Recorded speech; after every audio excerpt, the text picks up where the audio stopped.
Mukunda jewellery మొట్టమొదటి factory outlet హనుమకొండలోనే అతిపెద్ద jewellery mart December 14న గొప్ప ప్రారంభం. నమస్తే అమ్మా. నమస్తే అమ్మా. అమ్మా, రాత్రిపూట ఎక్కువగా మెలకుగా ఉంటే శారీరక ఇబ్బందులు చాలా ఉంటాయంటారు. అవునమ్మా. కానీ మరి ఇవాళ రేపు ఉద్యోగాల రీత్యా తప్పట్లేదు. ఏంటమ్మా మరి దీనికి పరిష్కారం ఏంటి? అమ్మ, ఉద్యోగాల రీత్యా ఉండడమే కాదు, అనేక రకాలుగా మేలుకుని ఉంటున్నారు. అవునవును, అది కూడా కారణమే. ఉద్యోగ రీత్యా ఒక కారణం మాత్రమే.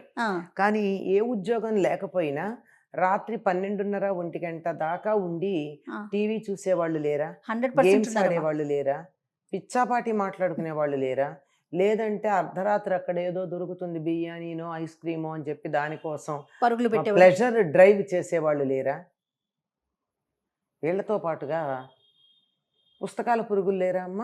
పుస్తకం తీసి చదవడం మొదలు పెట్టారంటే, లేదా రాయడం మొదలు పెట్టారంటే, కోడి కూసే వేళకి అయ్యో తెల్లారిపోతుందా, ఓ నిమిషం పడుకోకపోతే రేపు పని చేయలేం కదా అని అనుకుంటారు.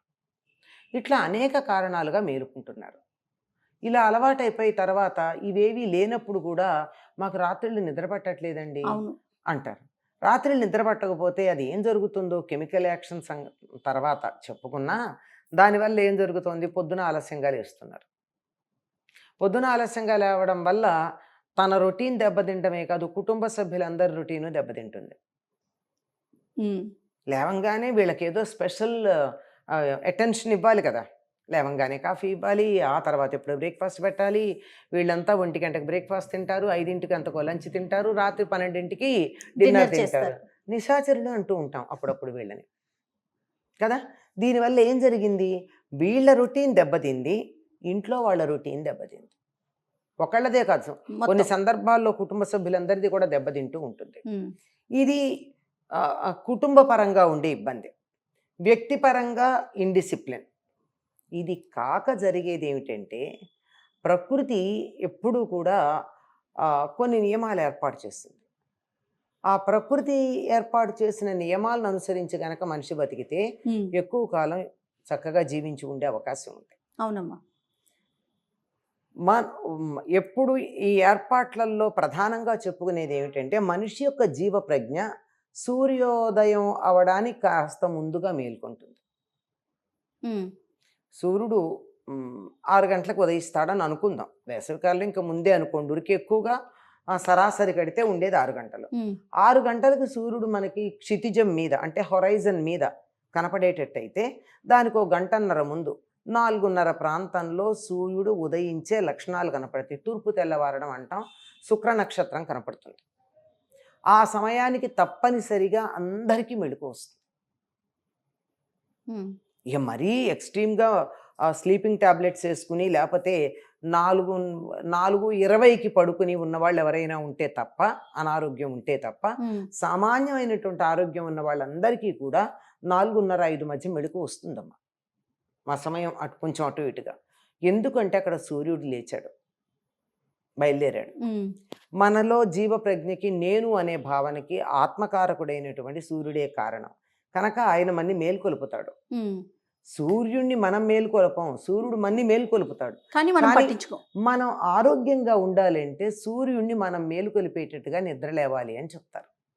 అంత పొద్దు ఇలా లేవాలి అంటే ముందు పడుకోవాలి కదా.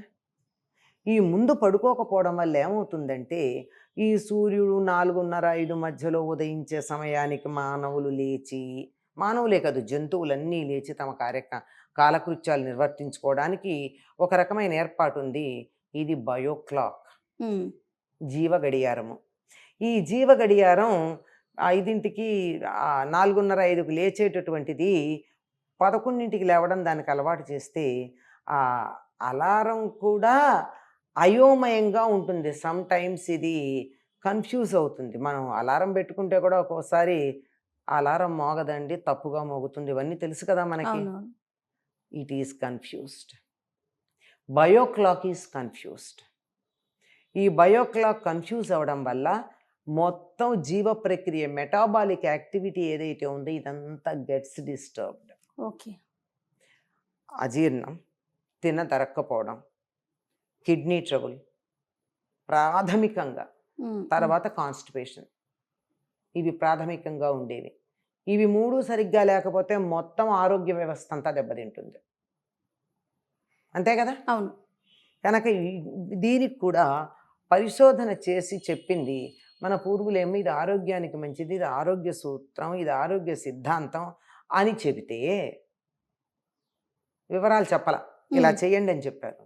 పరిశోధన చేసి ఆధునికంగా చెప్పింది ఏమిటంటే ఏ సమయంలో శరీరంలో ఏ ఆర్గాన్ ఎక్కువసేపు పనిచేస్తుంది అన్నది వాళ్ళు లెక్క చెప్పారు. కిడ్నీస్ తెల్లవారుజామున పనిచేస్తాయి, cleaning process. Even excretory system కూడా యాక్టివ్గా పనిచేసే సమయం అది. దానివల్ల నిద్ర లేవంగానే మనం అంతకుముందు తిన్నటువంటి ఆహారం వేస్టేజ్ ఏదైతే ఉందో అదంతా వి పుష్ ఇట్ అవుట్.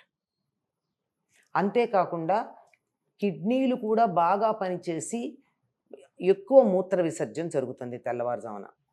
మామూలుగా ఉన్నవాళ్ళు కూడా చూడండి తప్పనిసరిగా 4:30-5 మధ్య లేచి ఒకసారి బాత్రూమ్కి వెళ్ళొస్తారు, మళ్ళీ పడుకుంటారు. సూర్యుడు నిద్ర లేపినప్పుడు లేదా కాల్స్ ఆఫ్ నేచర్ అంటూ ఉంటారు కదా ఆంగ్లంలో, ఆ నేచర్ పిలిచినప్పుడు లేస్తారు కానీ మళ్ళీ పడుకోవడం జరుగుతుంది. ఇలా జరిగేటప్పటికి ఏమైంది, మొత్తం సిస్టమ్ అంతా అస్తవ్యస్తం అయిపోయింది. ఏ అవయవం ఏ సమయంలో పనిచేయాలో ఆ సమయంలో అది పని చేయకుండా అడ్డుపడితే కొంతకాలం స్ట్రగుల్ చేస్తుంది, ఆ తర్వాత మొండికేస్తుంది, ఇబ్బంది పడిపోతుంది. అందువల్లే ఈ కాలంలో చాలా పెద్ద ప్రాబ్లం ఎక్కువ మంది ఫేస్ చేసేది యూత్ ఏమిటంటే కాన్స్టిపేషన్, కిడ్నీ స్టోన్స్. ఇవి దేనికి? ఇదే కారణం. ఇలా బయోక్లాక్ను అనుసరించి చేయడం ఇది అందరికీ ఇలా ఉంటే, ముఖ్యంగా ఆడపిల్లల విషయంలో బాగా స్పష్టంగా క్లియర్గా భయంకరంగా కనపడేది ఒక తేడా ఉంది. ఏమిటంటే వాళ్ళ యొక్క పీరియడ్స్ బాగా డిస్టర్బ్ అవుతాయి. ఏ రకంగా రోజుకు సంబంధించిన గడియారం ఉందో అలాగే నెలకి సంబంధించిన గడియారం ఉంది, దీన్ని క్యాలెండర్ అంటూ ఉంటారు.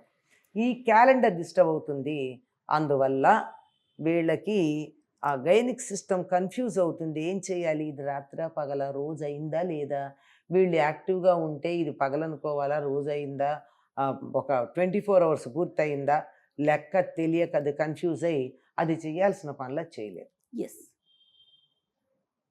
చాలామంది ఆడపిల్లలు పీరియడ్స్ డిస్టర్బ్ అవడానికి, ప్రెగ్నెన్సీ రాకపోవడానికి కారణం ఇదని చెప్పి వైద్యులు చెప్పారు. వాళ్ళ దగ్గరికి వచ్చి మాకు పెళ్ళై 3 ఏళ్ళు అయిందండి, ఏమిటో ఇంకా పిల్లలు కలగలేదు అంటే, నువ్వు నైట్ వర్క్ చేస్తావమ్మా.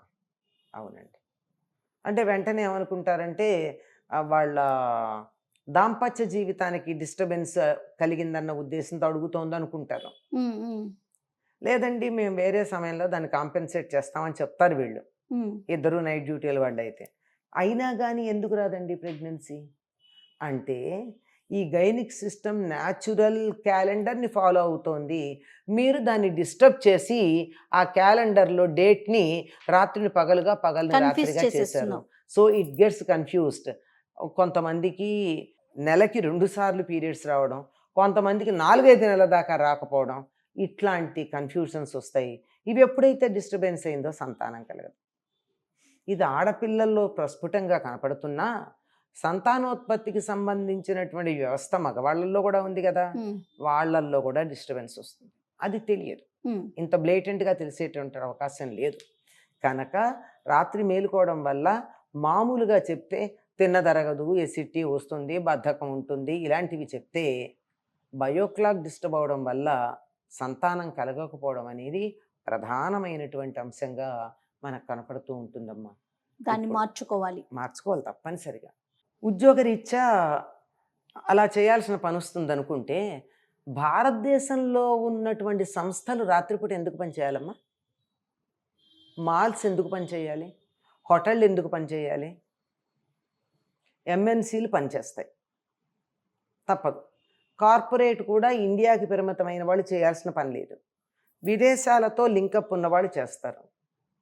నేను స్వదేశీ సంస్థలు కూడా పనిచేస్తూ ఉన్నాయి కదా. అదే అంటున్నవి స్వదేశీ సంస్థలు. కార్పొరేట్స్ విదేశాలతో సంబంధం లేని వాళ్ళు ఎందుకు పనిచేయాలి అని అడిగాను నేను.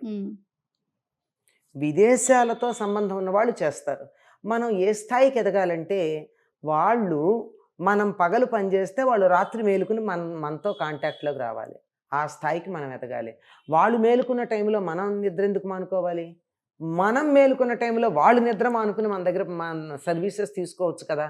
ఆ స్థాయికి మనం ఎదగాలి ఈ సమస్య పోవాలంటే అని చెప్తూ ఉంటాను నేను. ఖచ్చితంగా అమ్మా. స్కిల్ మనది. వాడు పే చేస్తున్నాడు గనక నేను వాళ్ళ టైంకి చేస్తానని కాదు.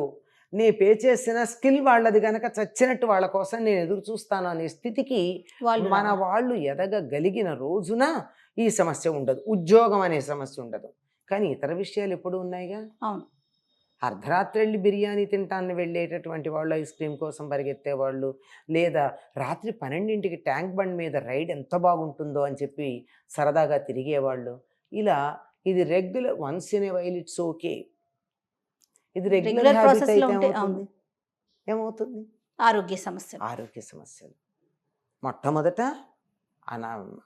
అరగదు, చికాగ్గా ఉంటుంది, బద్ధకంగా ఉంటుంది. వీటన్నిటితో పాటుగా కంటి చూపు, మెదడు చురుకుతనం 2 మందగిస్తాయి. అది గుర్తుంచుకోవాలి. రైట్. నమస్తే. నమస్తే.